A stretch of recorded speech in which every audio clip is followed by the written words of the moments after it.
اللهم أهله علينا. Assalamu alaikum warahmatullahi wabarakatuh, Sheikh. O senhor pode explicar pra gente o que são as mulheres no Islã? Bismillah, wa salatu wassalamu ala rasulillah. Louvado seja Deus, Criador do Universo. Que a paz e a bênção de Deus estejam com todos os seus mensageiros e profetas, entre eles Noé, Abraão, Moisés, Jesus e Muhammad, sobre todos os seus familiares, companheiros e seguidores até o dia de juízo final. A mulher no Islã, diferente do que nós vemos no Ocidente e em outras culturas, ela tem o status em parte dos direitos e obrigações iguais a dos homens. E outras são diferentes porque o Islã ele trata os diferentes diferentemente. Vamos começar primeiro pelo status da mulher. E infelizmente nós temos que falar sobre esse assunto e diferenciar entre a mulher e o homem, porque no Ocidente, em outras civilizações, outras culturas, trouxeram isso à tona. A mulher era oprimida e hoje em algumas culturas onde se dizem até muçulmanos, mas que não seguem o Islã, e existe alguma injustiça contra a mulher. O que nós vemos no Islã é Deus falando para o muçulmano. E aqui ele não diz homem, mulher, ele fala do muçulmano. Porque entra a muçulmana e o muçulmano em direitos e deveres, na religião em geral. Nas questões que são específicas de cada gênero, aqui Deus ele vai falando. Quando Deus ele quer falar da recompensa, da grandiosidade da recompensa, ele também chama a atenção. Por exemplo, na surata Al-Ahzab dos partidos, Deus ele vai citar Inna al-muslimina wal-muslimat, as muçulmanas e os muçulmanos, wal-mu'minina wal-mu'minat, e os fiéis e as fiéis. Depois falou sobre os que dão o zakat, que fazem os doadores e as doadoras, os jejuadores e as jejuadoras, aqueles que se resguardam e aquelas que se resguardam, e assim por diante. Quando ele falou sobre a prática e a intensidade da recompensa, aqui Deus ele citou para demonstrar que todos têm da mesma forma, dependendo da sua conduta, dependendo da sua prática, cada um vai ter uma recompensa à altura daquilo que a pessoa pratica. Porém, se nós formos analisar item por item e detalhe por detalhe, vamos voltar para a questão do lugar mesmo da mulher, dos direitos e deveres da mulher no Islã. O Islã respeitou a mulher, ela enquanto criança. O profeta Muhammad sallallahu alaihi wasallam ele diz: quem tiver 3 filhas e cuidar delas da melhor forma possível, zelar por elas, educá-las, cuidar delas, der o carinho suficiente para elas, até que elas cresçam e se tornem adultas, elas serão a sua porta, a sua entrada no paraíso. Perguntaram, e 2? Ele falou, e 2. E perguntaram, e uma? Existe uma versão, né, um relato de que até uma filha, se o homem cuidar dela, zelar por ela. Por quê? Porque ela requer mais zelo, mais carinho do que o homem, do que o menino. E aqui entra a atenção, ela precisa de certos cuidados, ela precisa de maior atenção, ela precisa de maior orientação e assim por diante. Ela tem uma questão da carência maior do que do homem e assim por diante. O Islã zelou por isso. Por quê? Por que o Deus, por que o profeta, eles falam sobre o zelo pela mulher? Porque naquela época, e hoje também, porque a religião ela é universal e eterna. Naquela época havia o tabu da mulher. E hoje também existe da mesma forma. Então o Islã veio como jurisprudência, como lei, para orientar os homens a zelarem pelas mulheres. Isso enquanto ela é criança. Enquanto ela é uma cidadã. Deus, no Alcorão Sagrado, ele chama pelas mulheres, e existe uma surata, existe um capítulo inteiro, um dos maiores capítulos do Alcorão, chamado An-Nisa, as mulheres, para chamar a atenção da importância da mulher, tanto na sociedade muçulmana quanto não muçulmana.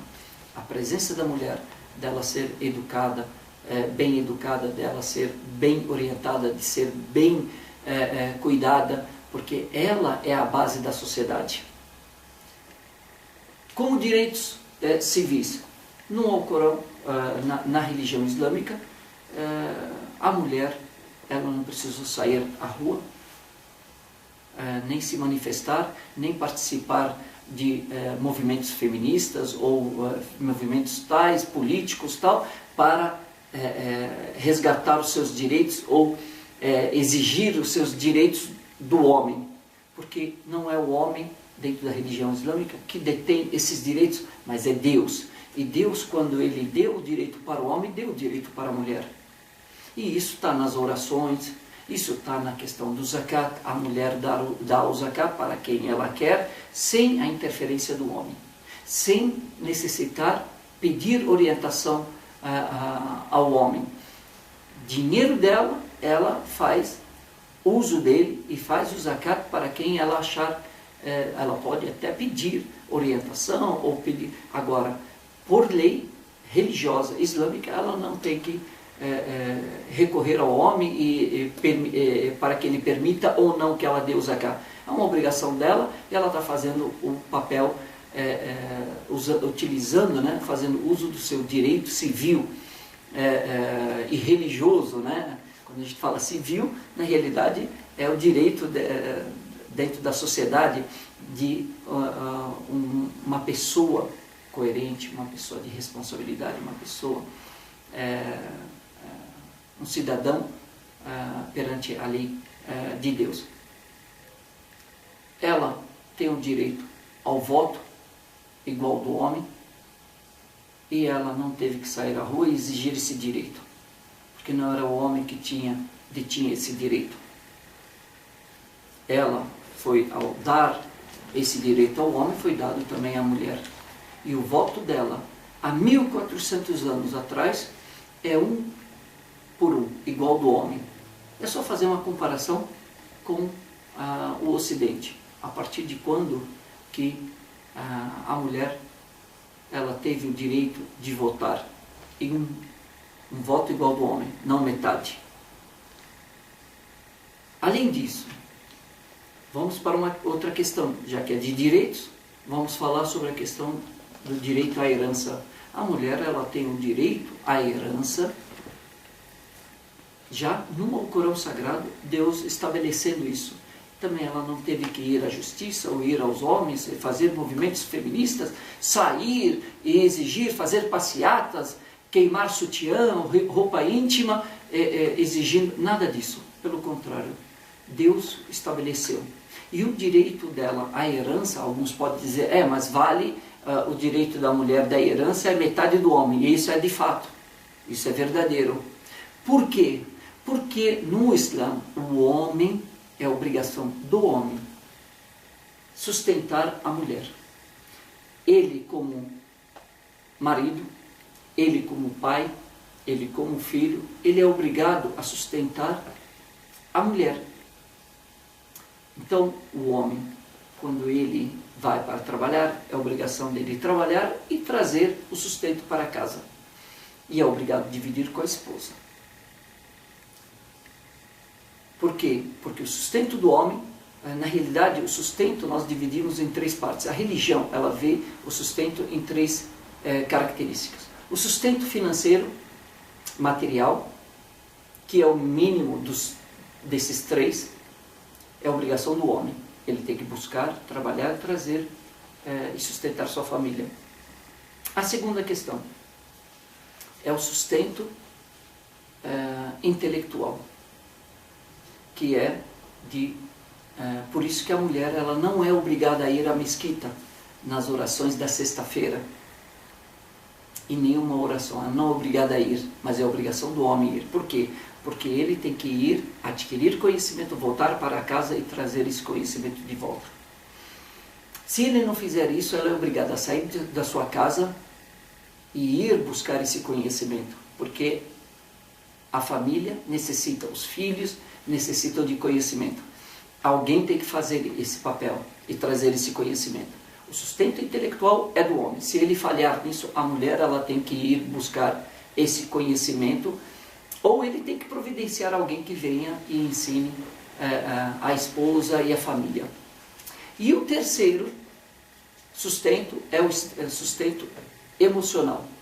É o carinho, é a atenção, é a carência que o homem ele tem que dar, fora as outras questões relacionadas ao convívio matrimonial.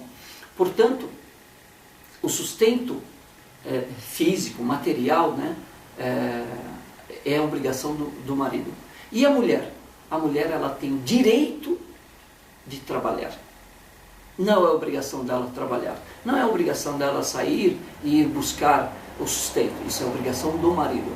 Porém, se ela trabalhar, se ela tiver um negócio, se ela tiver um lucro, o lucro é dela e ela não é obrigada a dividir com o seu marido. Mesmo o marido sendo pobre e ela sendo rica, ele não tem direito na riqueza dela.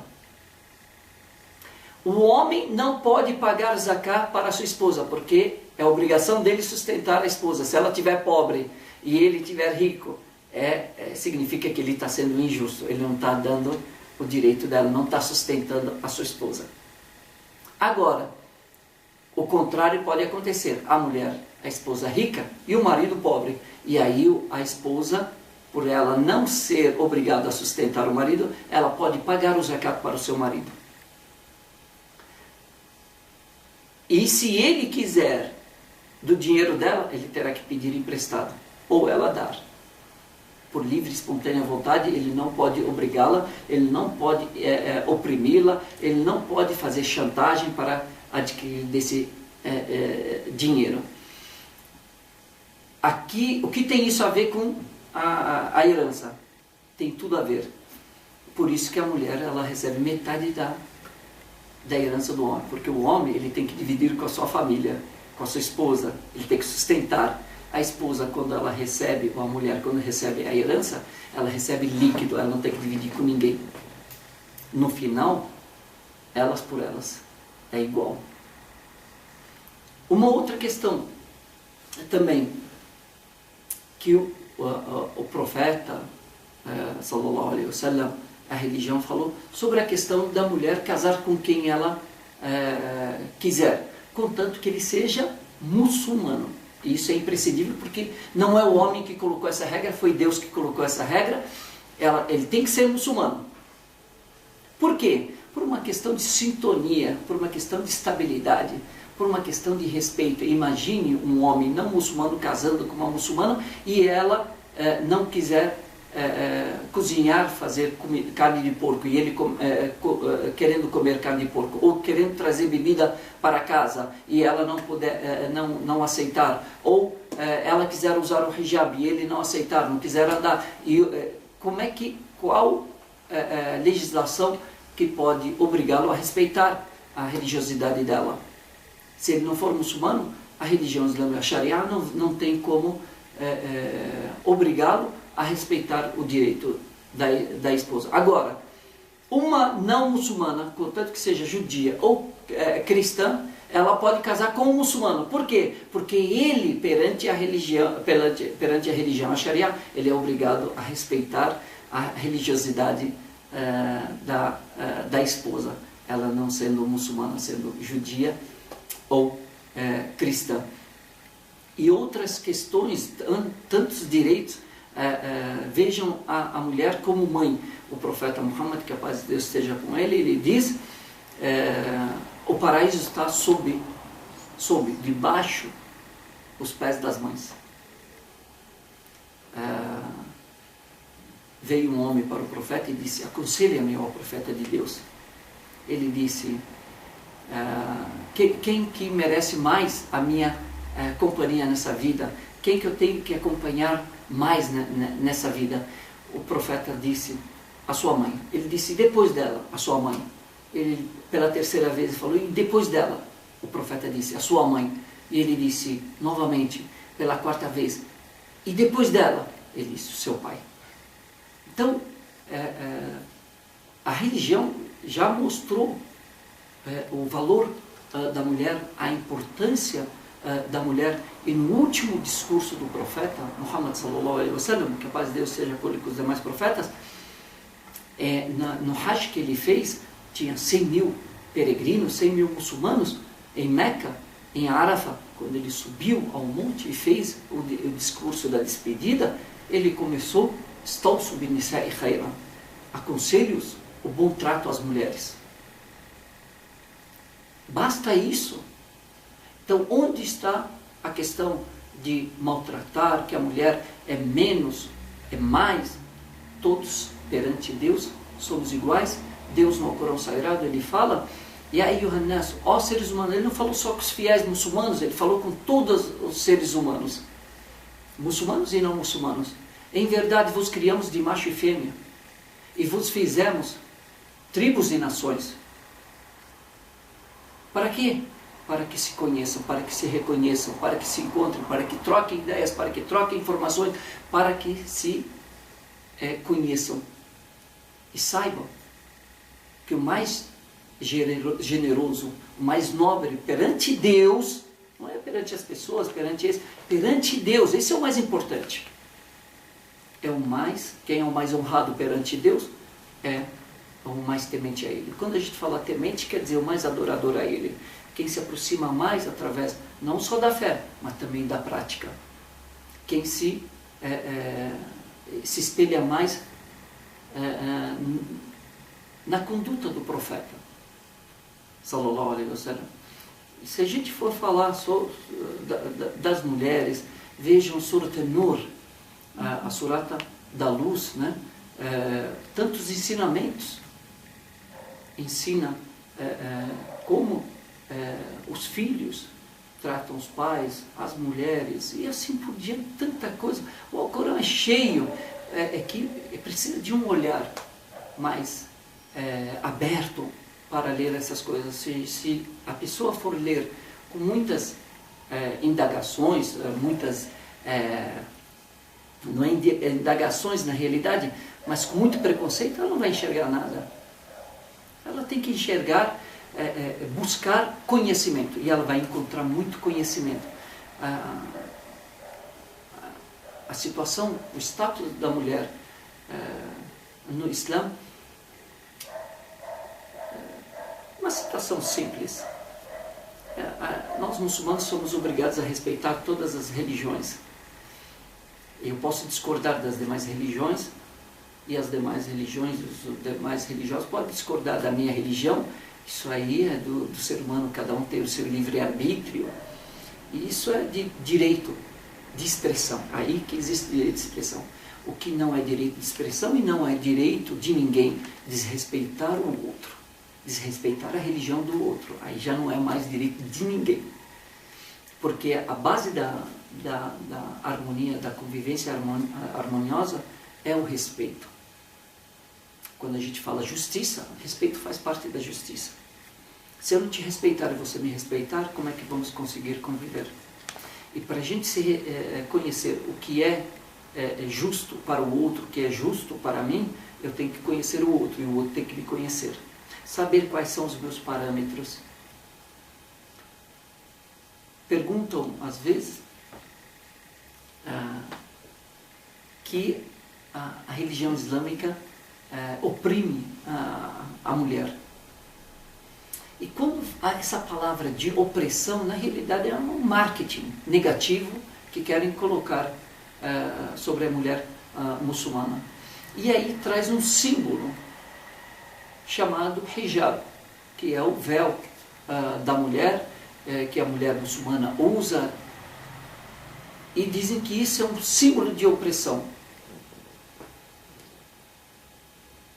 Nada mais injusto do que essa alegação. Por quê? Porque fica uma pergunta na minha cabeça: quem injustiçou Maria, mãe de Jesus? Alguém imagina a Virgem Maria sem o véu?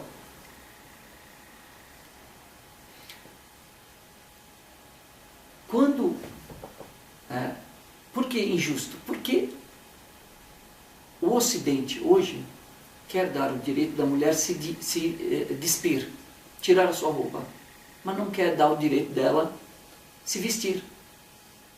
Se a mulher tem o direito de se despir, por que ela não pode ter o direito de se vestir do jeito que ela quiser?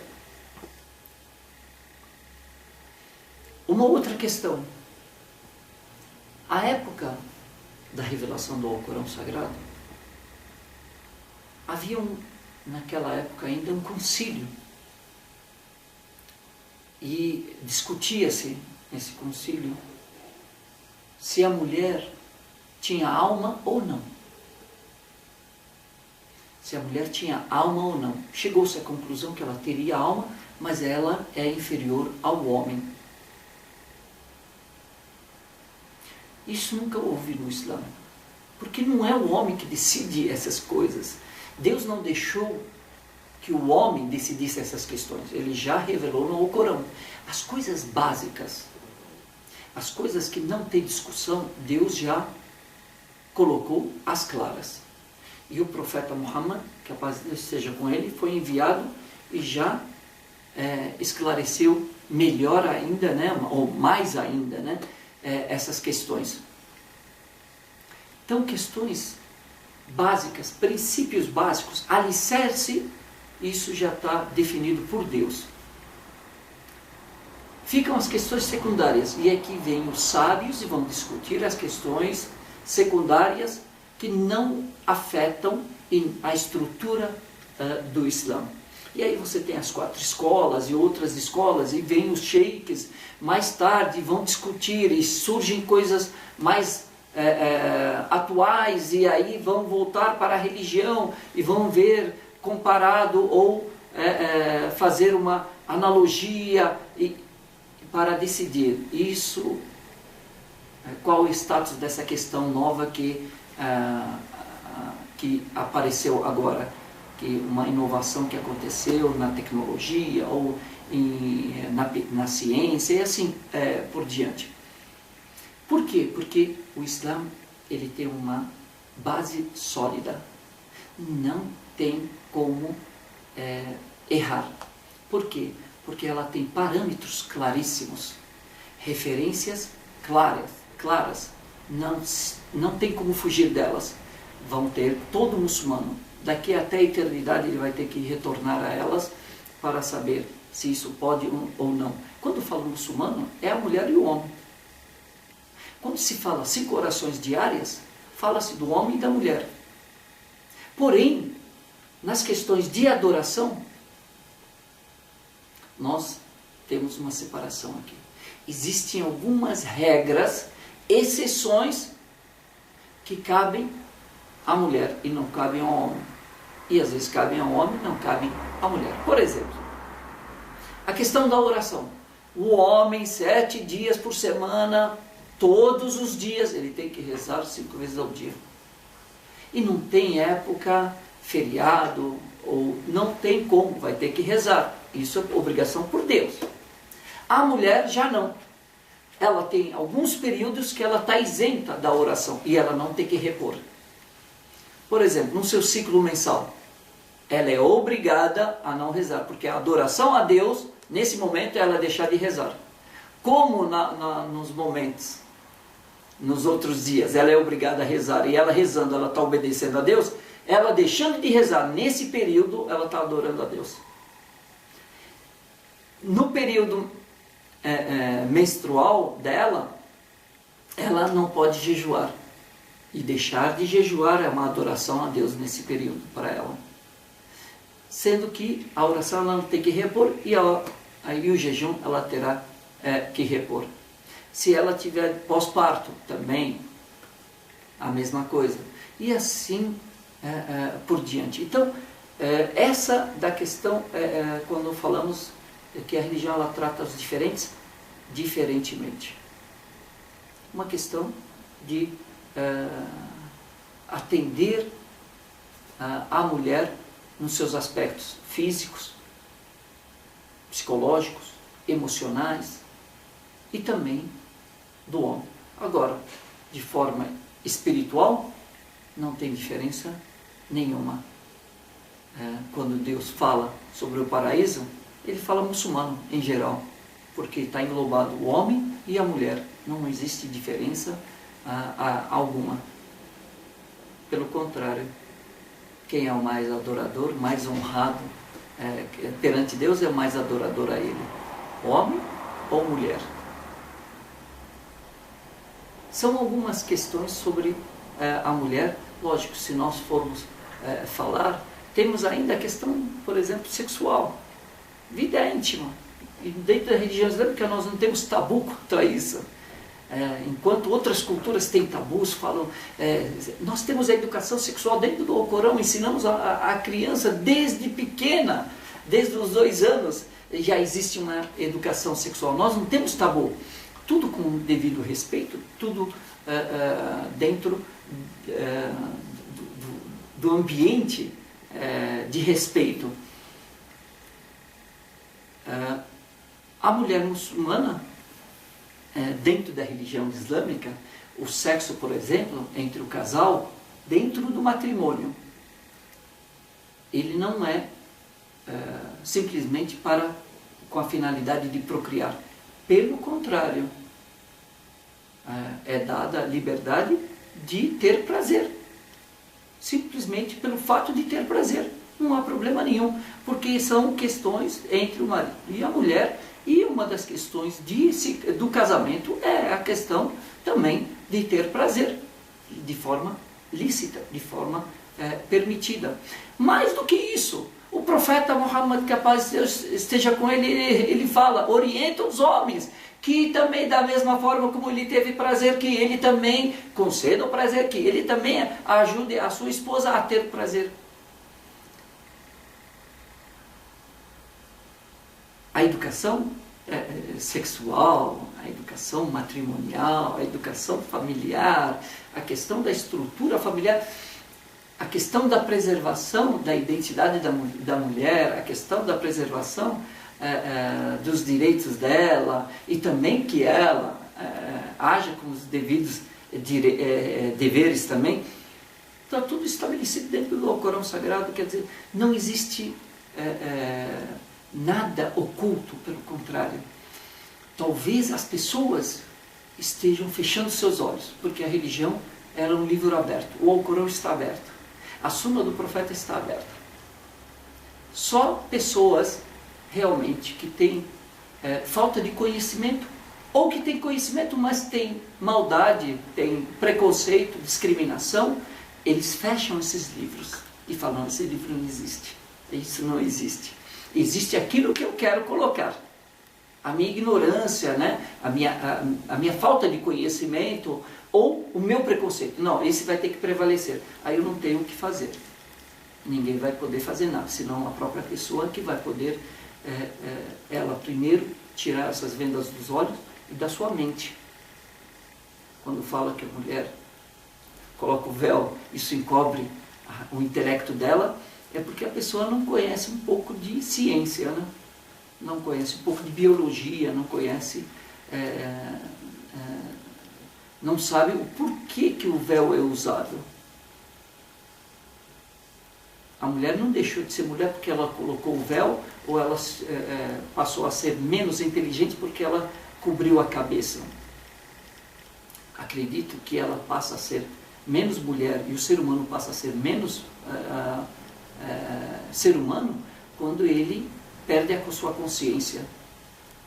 A sua consciência, por livre e espontânea vontade, através da bebida, através das drogas, através da ignorância, através dos preconceitos, da discriminação, Aí a pessoa assim, ela passa a ser menos ser humano, e o homem passa a ser menos homem, e a mulher passa a ser menos mulher.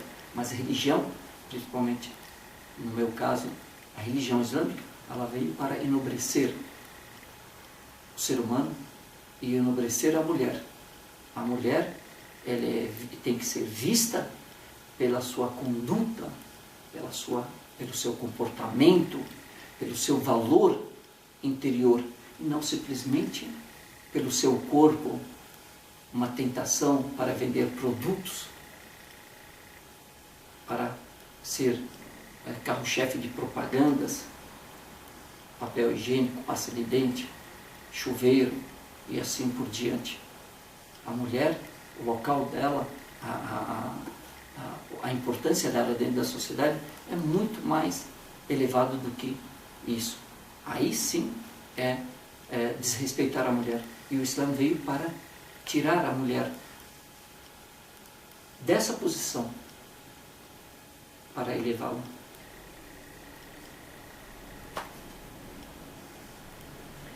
Cher, me explica então também a importância das 5 mulheres mais importantes no paraíso.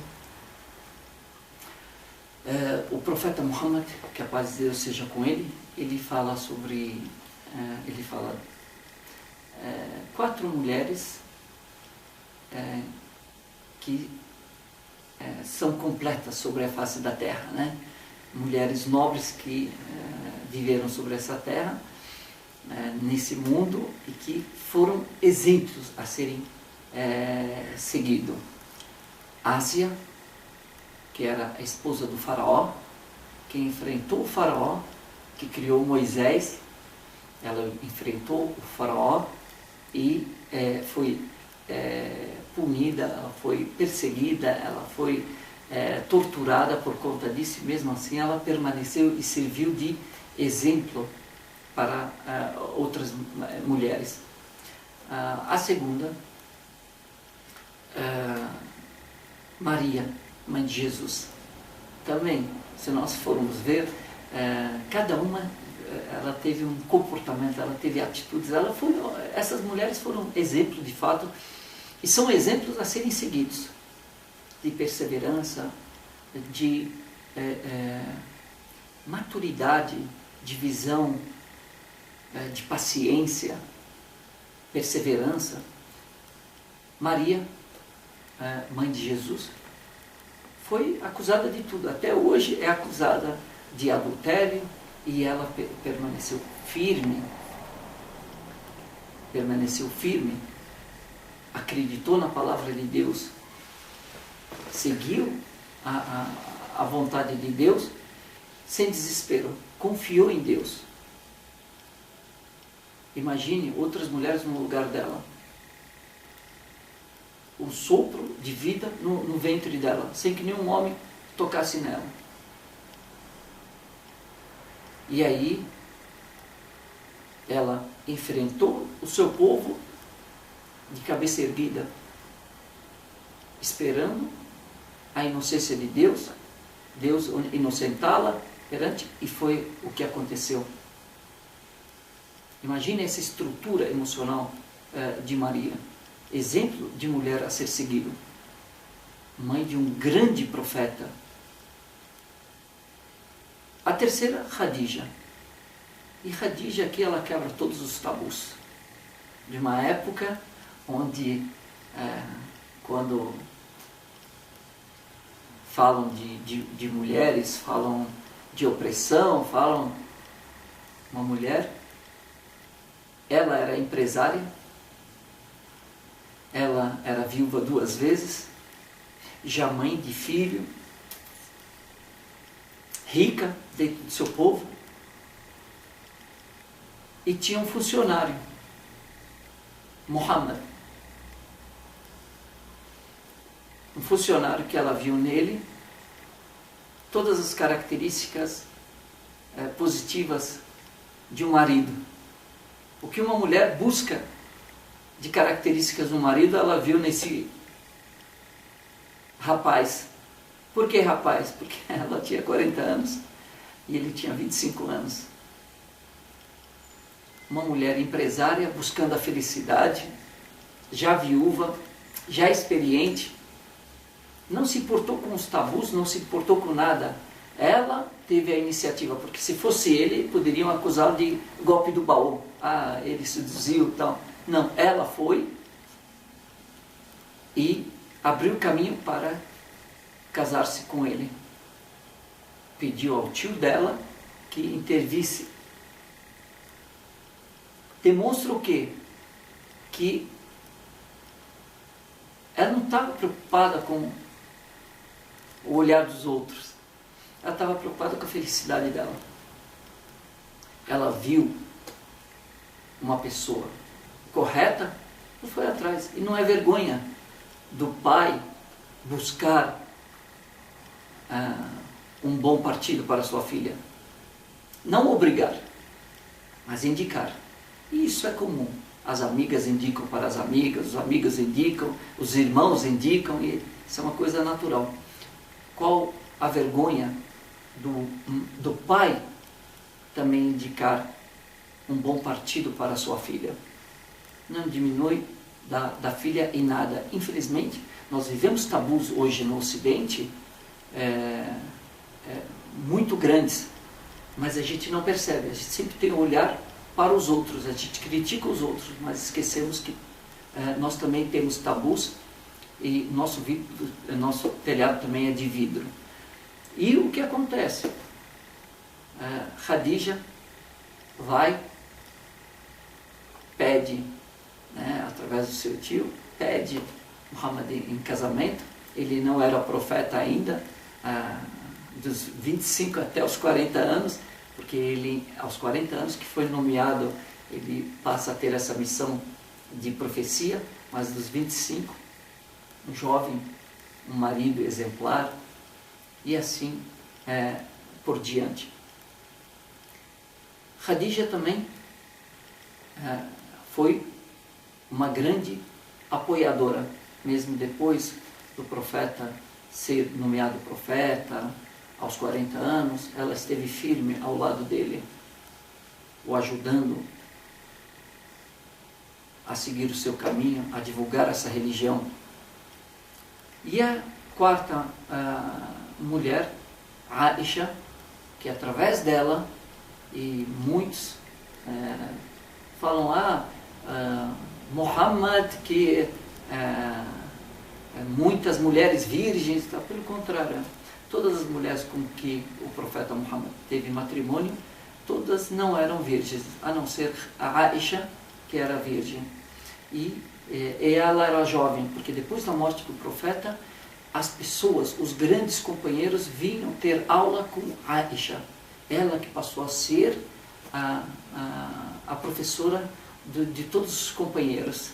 Sempre que tinha alguma dúvida, o pai dela, quando tinha alguma dúvida, recorria a ela, porque ela que convivia mais com o profeta e ela sabia da intimidade do profeta. As pessoas que queriam saber como que o profeta agia na sua intimidade, recorria a Aisha. Os grandes sheiks, os grandes líderes, querendo saber como agia o profeta, o que ele disse sobre isso ou sobre aquilo, vinham até a Aisha, e a Aisha dava as aulas, e ela era uma das grandes precursoras dessa religião e dos hadith do profeta, da sunna do profeta, foi através de Aisha. Então, essas mulheres foram mulheres sublimes, que merecem serem seguidas, seu exemplo ser seguido. Imagine homens vindo até uma mulher para aprenderem. Dentro do Islã não tem essa questão. Tem quem conhece mais ensina quem conhece menos.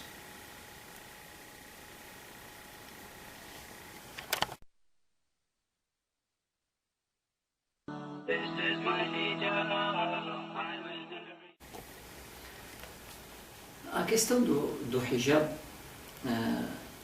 o hijab ele é para o homem e para a mulher. As pessoas podem até tomar um susto, como para o homem?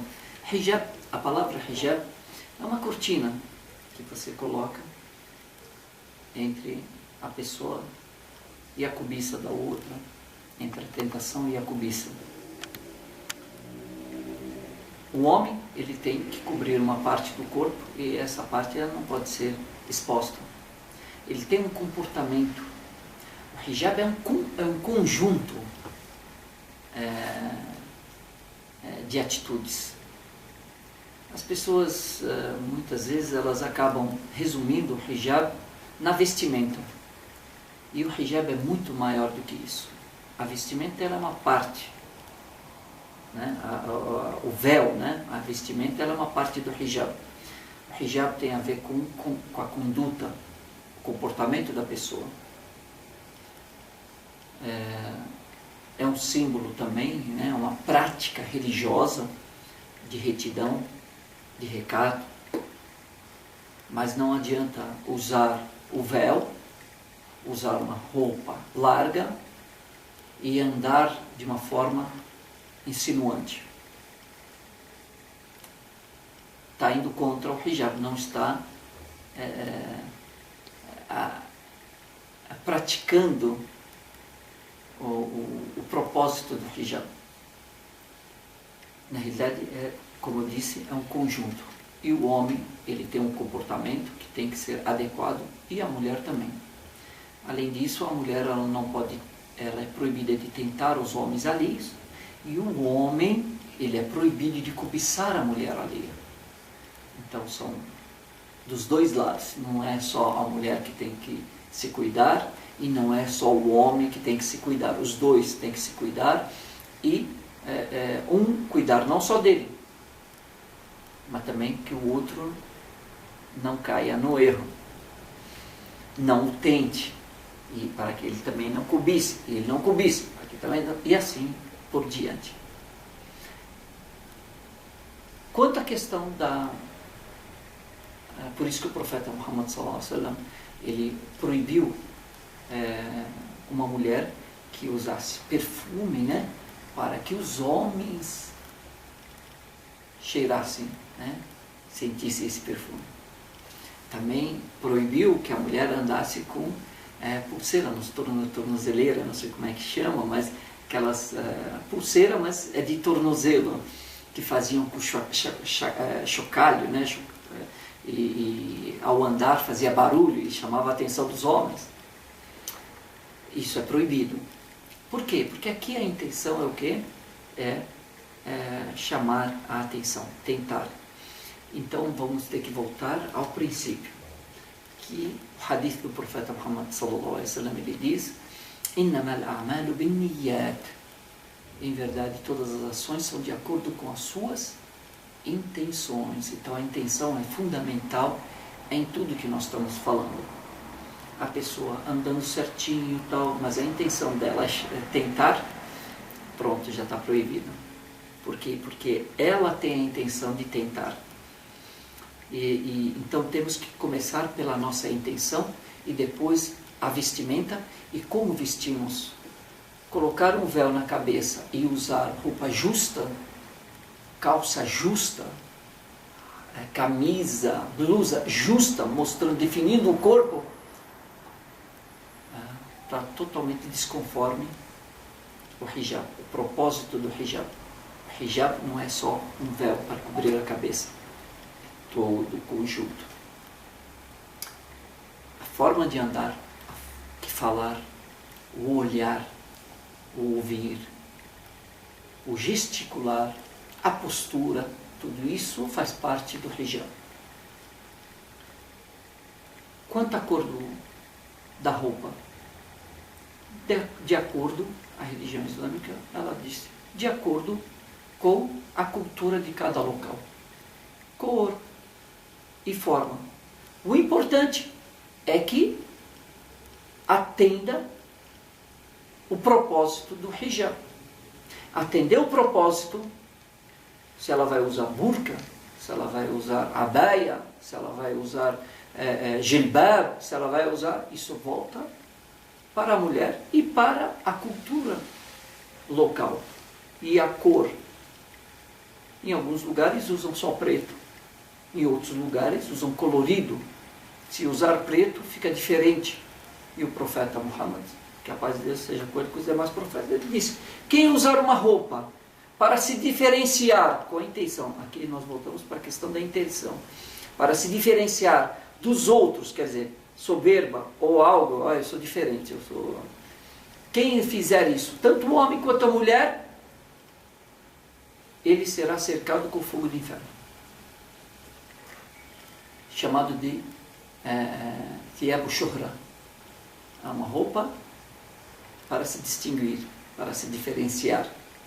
Mas se diferenciar de uma forma soberba. Se destacar, né? Se destacar. Isso aqui, a religião islâmica, ela proíbe. Agora, a questão da cor, a questão... O que não for chamativo, que não for para aquela localidade, capaz de lugares, a roupa das pessoas, o hijab das mulheres, a vestimenta, a roupa delas é colorida, vem uma pessoa toda de branco. Ela se diferenciou, ela se destacou. A religião islâmica, ela quer que todos vivam bem, dentro de um padrão, cada um com a sua identidade, porém sem que um se destaque por causa de... destacar por soberba, né? Agora, outra questão, olha, tem as mulheres que usam biquíni ou mini saia e a pessoa sai de hijab, fala, não, está se destacando. Não, pelo contrário, esse aqui que é o obrigatório. Esse destaque é permitido. O que não é permitido é a questão da soberba. Atendendo a questão da localidade. Em alguns lugares usa-se cores que em outros não se usaria de forma alguma. Até em alguns lugares umas cores são extremamente de bom gosto e outros são de extremo mau gosto. E a mulher, ela não tem que sair deselegante ou maltrapilha ou não, retidão ou recato, não, pelo contrário, ela sai bem vestida, porém de uma forma com retidão, com recato, com fé. E o essencial, a intenção. O que essa pessoa tem de intenção? Está se vestindo para quê? E o profeta, e Deus no Corão Sagrado, ele diz: "Fattaqullaha mastata'tum", e adore a Deus o máximo que puder. Cada um tem o máximo. Eu faço o meu máximo. E no final é a minha intenção que vai definir, porque Deus vê a minha intenção e me julga por ela também. Que Deus abençoe a todos. Oh my Lord, here I am, a beggar before you, reaching for your door, in complete poverty. All I have is my shame and humility, possessing nothing to hold, nor to mention even a begging bowl, a beggar slain from